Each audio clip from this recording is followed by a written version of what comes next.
as we turn now to the cost of living crisis. I know it's a bit of a dampener, but it's as real as the live commentary you're hearing. And the prospect of a recession affecting you. The governor of the Bank of England announced interest rates would rise this week. He's also warned of a long recession on the cards, with high inflation lasting for some time. So you might be into your sport. You might listen to Five Live for your sport, but you also might be a first-time buyer, thinking to yourself, do you want to get on the housing ladder? What's in store for you? You might have bought a house a few years ago. What about these interest rates going up? How long are they going to be up for? And that house that you bought, what about the price of it? Is it likely to go down? This week, the country's largest lender, the Halifax, said house prices fell in July for the first time in more than a year. So let's talk bricks and mortar tonight, mortgages and rents. Jane King is an independent mortgage advisor from Ashridge Private Finance. Hello, Jane. Good evening, Stephen. Good evening. And Anna Clare-Harper is director of IMMO, one of Europe's leading property technology companies, and host of the Return Property and Investment podcast. Hello, Anna. Hi. Good evening, Anna. Jane, let's start with you. So, in a recession, what can we expect from the housing market, Jane? Well, I think as in any recession, Stephen, there's going to be winners and there's going to be losers. And I think that the losers are going to be the people who would like to buy a home to live in or move into a larger home to live in. So the major concern, as you probably know, is jobs, employment. And so I think anybody that is worried about their job, they're going to put off purchasing their first home.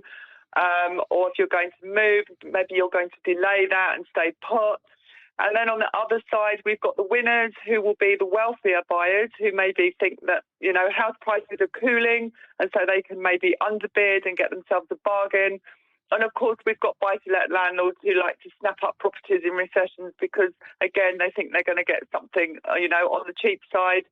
And so, yeah, it's going to be the poor first-time buyers and the movers, I think, that will suffer because of public confidence in the housing market. So the way you're talking, you're predicting house prices clearly to go down, but by how much? If you knew that exactly, you'd be a billionaire, obviously. I would. I think it's going to be very regional, as it is in most things. I think parts of the country will hold up, and then other parts of the country, I think it'll either stabilise or I can see it cooling down. And I think the people that can afford to buy are going to take advantage of that and see if they can pick themselves up a bargain in certain areas. Anna, do you agree?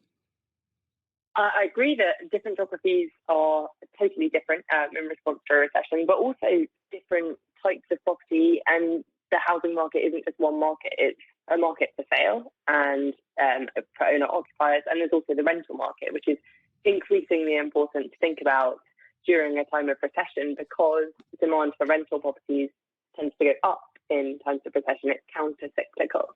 So there's even more importance on that. And a lot of the people that you were talking about earlier when you introduced the topic, a lot of them will end up renting. And so it's especially important to think about their needs through this time as well. And Anna, sorry to cut across you. I might be doing this quite often tonight. Let's head to Ed Harry for an update.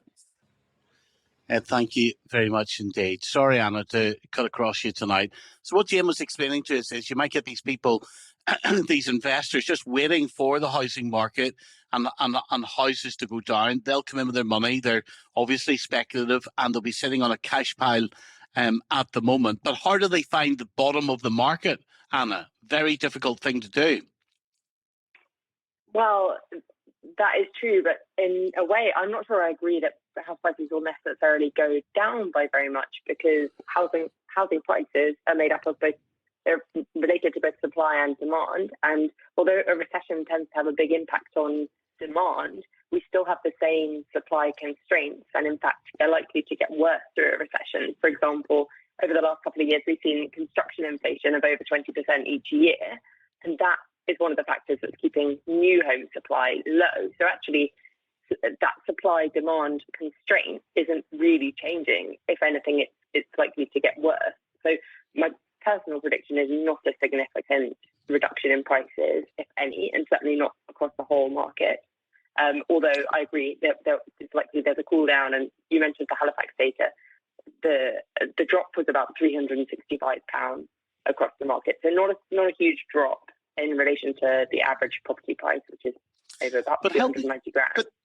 But help me understand, because first-time buyers, they are the rocket fuel under the market, aren't they? If they stop buying, or if they pull back from buying or won't pay as much, then that has a knock-on effect right throughout the market chain, right? And they are seeing now the cost of their mortgages, certainly if they're taking out a first mortgage, a lot more than what they've been used to, although historically interest rates are still low. They usually, if you look over the last 20, 30 years, the average will be 4.5%, 5%.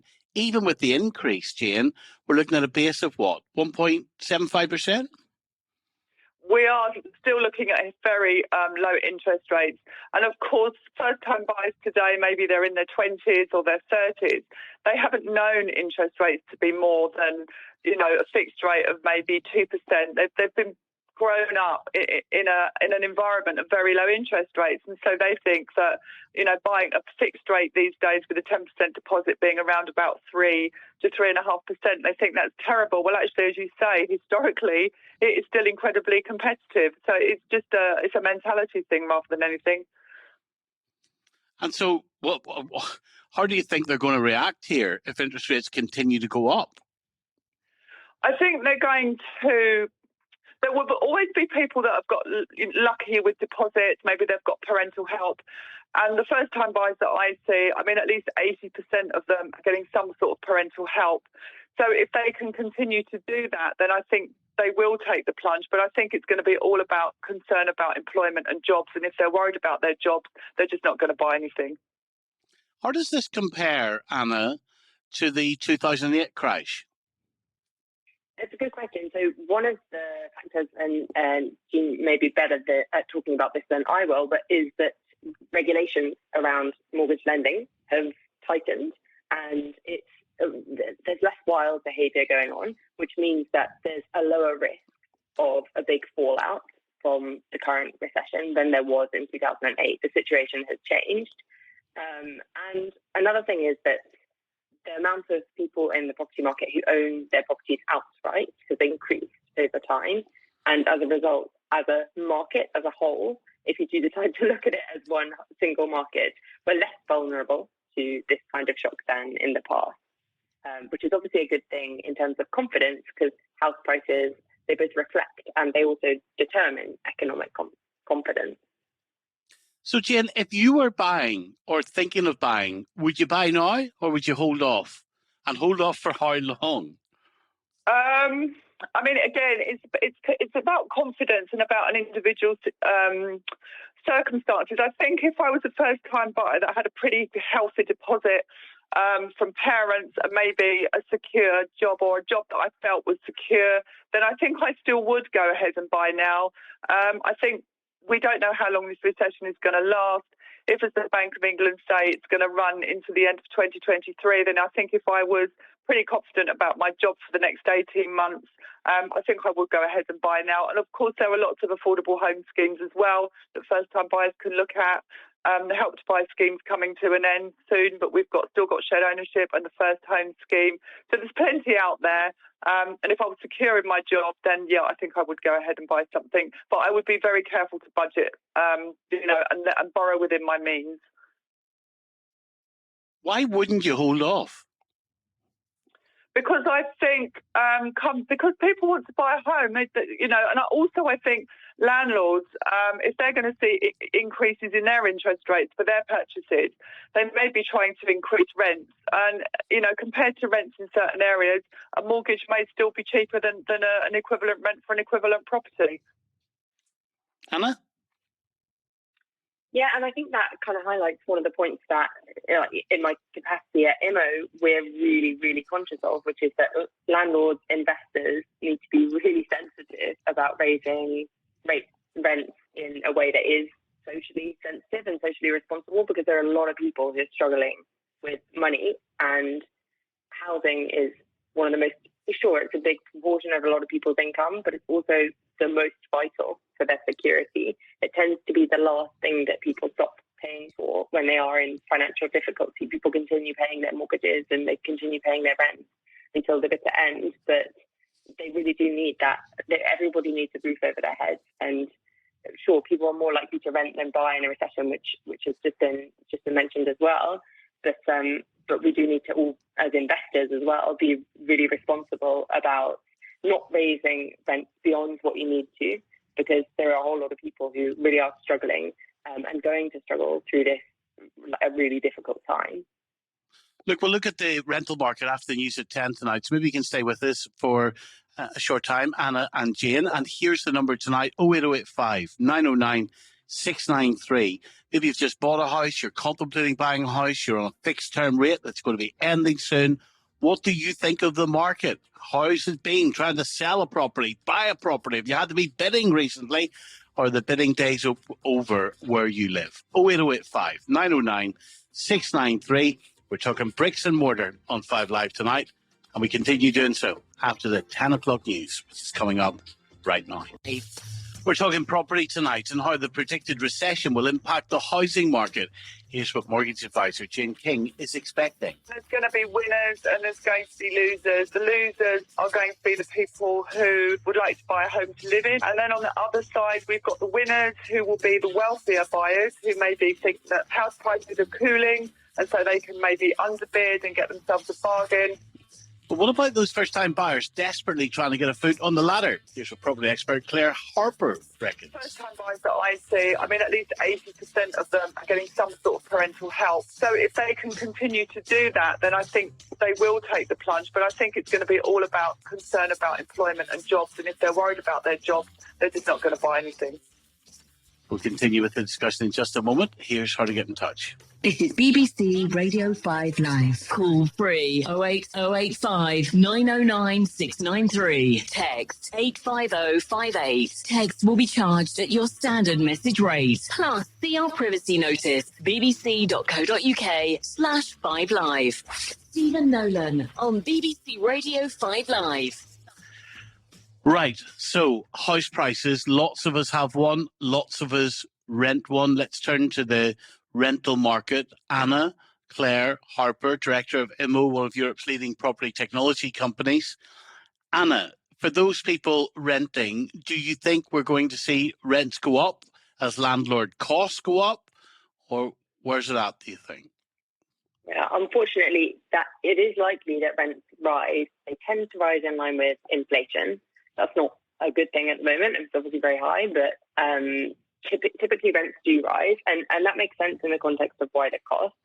They don't tend to rise as fast as house prices do, which means that rent can stay relatively affordable. But there is still a huge difference between the top end and the bottom end of the market, and what happens there. So what are you saying to me? What's likely to happen at the bottom end of the rental market? There's a couple of things that are happening in terms of lower quality stock. Some of that, and we talked earlier about buy-to-let landlords, a lot of that is owned by individuals, and it's typically less good quality. And regulations have come in to try and improve the quality of that. Landlords are either improving the quality of their housing or they're selling it. And so there is a reduction in supply of lower quality housing because landlords are stopping renting it, they're leaving the market. And then at the upper end of the market, there's still lots of housing available. But the trouble is that in a recession, many people can't necessarily afford it. It's not there for the majority. It's more of a premium. And Jane, for people wanting to hedge their bets at the moment, I guess they might think, look, renting a property, there is less risk because obviously you're not carrying the risk of that capital collapse of a house price if the market does tumble significantly. Well, I think I agree with Anna. I mean, I think prices are going to cool in certain areas, but I don't think there's going to be a massive drop in prices. So I don't think that is particularly relevant. And also don't forget, it's all relative. So unless you actually do sell and downsize, or you sell and you don't buy something else, then you're not going to lose, because whatever you lose on the sale of your property, you're probably going to gain on the one that you buy on. You're going to get a similar discount. So for most people, that don't often just sell and, you know, go into rented or do something else. It's all just going to be paper loss. So not so important. You see, I lost money myself in the 2008 crash, and I'm not being cheeky when I say that, but because I bought just before the crash, being the great entrepreneur that I am, and I heard expert after expert say to me, "Oh, look, we don't expect the prices to fall that much, and no, there's not very much supply, and therefore don't worry." And I'm hearing exactly the same thing now. I'm going to ask you both, what is different? So we've got people's ability to buy certainly changing because interest rates are going up. Their jobs are not as secure as they were. We've got a recession, which means some jobs are going to be lost. And that's what happens in a recession. We've got inflation, which means the spare money that they have in their pocket is less. How on earth are we not staring at a house price crash on the way? Jane first. I think for reasons that I sort of said before, that it's all relative, and unless you're forced to sell, I mean, there are people obviously that are forced to sell, and maybe some of these people in certain areas of the country will lose money. But for everybody else, as I say, it's just a paper loss, and we always say to clients that That's what applied to 2008 as well, did it not? Yes, absolutely. But I don't know the reason why you had to sell your house and make a loss. So I don't know what that reason was. I bought about 4 investment properties in 2006. That's why. I bought and sold them 2 years later, did you say? Yeah. Yeah, well, we call that flipping in the industry. And the days when people could flip properties in a couple of years, but it's sort of long gone now. People tend to hang on to properties. Buy-to-let landlords now, you know, they've got a 10, 15-year plan. The days of buying and then selling and making a profit. And some people, Anna, might say, shove it up me, you know, stuff me. If I'm trying to take advantage of a housing market back then, I got what I deserved. And these short-term speculators deserve all they get if there is a house price crash. Well, it's an asset class. Sorry, Anna, your turn. Go on, Anna. No, I wouldn't put it quite like that, but I would agree with Jane that property is a long-term investment. Whether you are buying to live in it, which is not officially an investment, but it's the home you're using, or whether you're buying as an investment, it works really well for both the tenant and for the investor if it's done on a long-term basis. But it's not so easy due to all the costs and all the changes in the market to make a profit in the short term. And in a way, it's easier to have a benefit in the market, which is what you really get paid for by providing housing to people who need it. It's easier to get that benefit if you see it over the long term and you act for the long term, the 10, 15-year view as a minimum. Here's Ray and Chorley. Hello, Ray. Hello. Thanks for having me on, Steve. Go ahead, Ray. Thanks for calling us. Go ahead, sir. Yeah, my grumble is about the housing market and how it's developed over the years. I'm late 70s now. When I started out, you could borrow 3 times my salary to get a house. Yeah. Nowadays, it's 15 and 20 times my salary needed to buy a house. And there's something clearly gone wrong. Well, there's nobody should be buying a house 15, 20 times their salary. I don't think a bank would lend on that, Ray. There's no way. Well, yeah, it's got to be 2 people nowadays. Well, that's what the prices are, isn't it? I'm talking about a bog standard semi I bought for 3,000 is now. Yeah, well, back in the day, but of course the salary, the salaries have increased since you know, back in the day when you were buying a house, Ray. But you think it's all gone out of control, do you? Well, you can't buy a house for 3 times your salary anymore, can you? Ray, that's the grumble of nowadays. The younger generation, because no one else can afford it, and it's younger and poorer people agree with you in general. Well, yes, but that has happened over the year, hasn't it? Because of government policy, our individual greed, and the like. It's the whole system that's going wrong. A 0.5% rise in the bank rate causing this great consternation. According to Blanchflower the other night, it's causing great recession. 0.5%. That's David Blanchflower, who was on the Monetary Policy Committee. He was on the Nolan Show last night. Yeah, years ago, people were having to cope with 4, 5, 6, 7% rises in bank rate. Yeah, but there's a whole generation, Ray, that's never seen those interest rates ever before. Yes, but this young generation have still got to pay these extortionate house prices, which has got to be. I don't want to make any political point against any party, but it's been allowed to develop and foster over the years. You know, Ray, thank you. Sorry, go ahead. You can finish your point, Ray. Go ahead. Yeah, I've made in my lifetime almost as much out of the house I've owned and lived in as I've earned in total.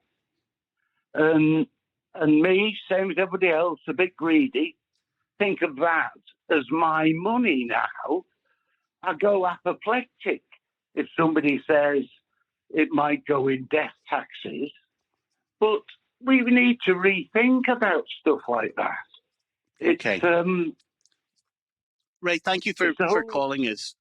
Thank you for calling us. And I think he's touched upon a point just as we wrap this item up, Jane, where first-time buyers, they're stretching to get on the housing ladder. And if they stretch themselves too far, they could be in trouble here.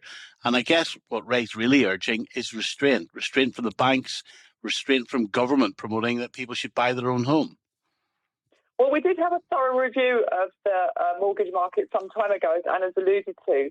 And banks now or lenders are now legally liable to make sure that mortgages are affordable. And then up until the beginning of this month, we had a stress test in place, or lenders did, to make sure that people could afford their mortgages if interest rates went up by around about 3% over their standard variable.